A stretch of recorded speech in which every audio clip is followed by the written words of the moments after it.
Assalamualaikum warahmatullahi wabarakatuh.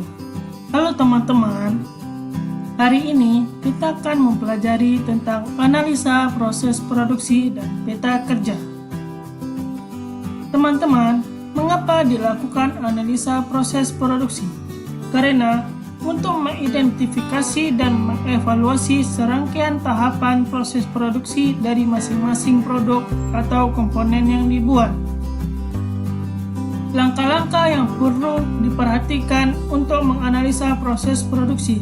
Yang pertama, kita harus menentukan struktur atau komponen produk dan spesifikasinya. Yang kedua, kita harus menelaah bagaimana masing-masing komponen dapat dibuat.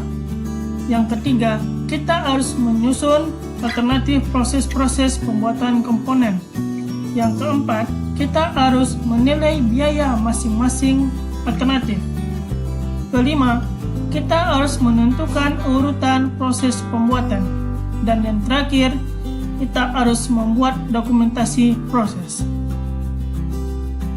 Di dalam analisa proses produksi, terdapat dua kelompok. Yang pertama yaitu root sheet, merupakan urutan pengerjaan suatu produk, dapat memberikan informasi tentang tata cara dan prosedur yang harus dilakukan untuk melaksanakan proses produksi.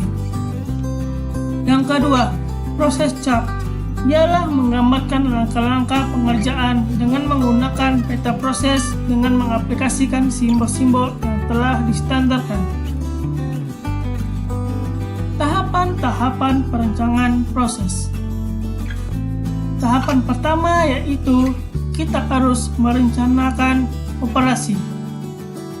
Yang kedua, kita harus menetapkan langkah-langkah proses dalam operasi tersebut. Yang ketiga, kita harus menentukan alternatif yang terbaik. Yang keempat, kita harus menentukan mesin dan peralatan apa saja yang akan kita gunakan dalam proses produksi. Dan yang terakhir, kita harus menetapkan standar-standar produksi. Baiklah, kita akan memasuki materi peta kerja. Apa itu peta kerja? Peta kerja ialah menggambarkan urutan-urutan kegiatan yang terjadi dalam proses operasional, penyelesaian urutan aktivitas dari awal bahan baku sampai proses akhir produk jadi. Di dalam peta kerja terdapat peta proses operasi atau biasa dengan disebut OPC, yaitu langkah-langkah secara kronologis dari semua operasi inspeksi, waktu longgar, dan bahan baku yang digunakan dalam proses manufacturing, mulai dari datangnya bahan baku sampai pada proses pengepasan.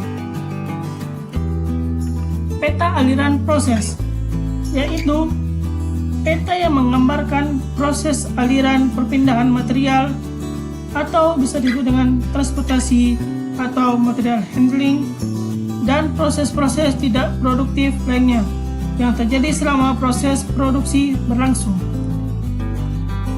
Apa itu diagram aliran?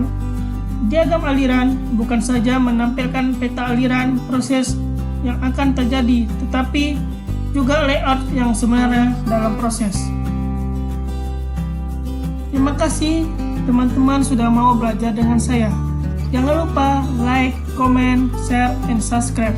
Saya akhiri. Wassalamualaikum warahmatullahi wabarakatuh.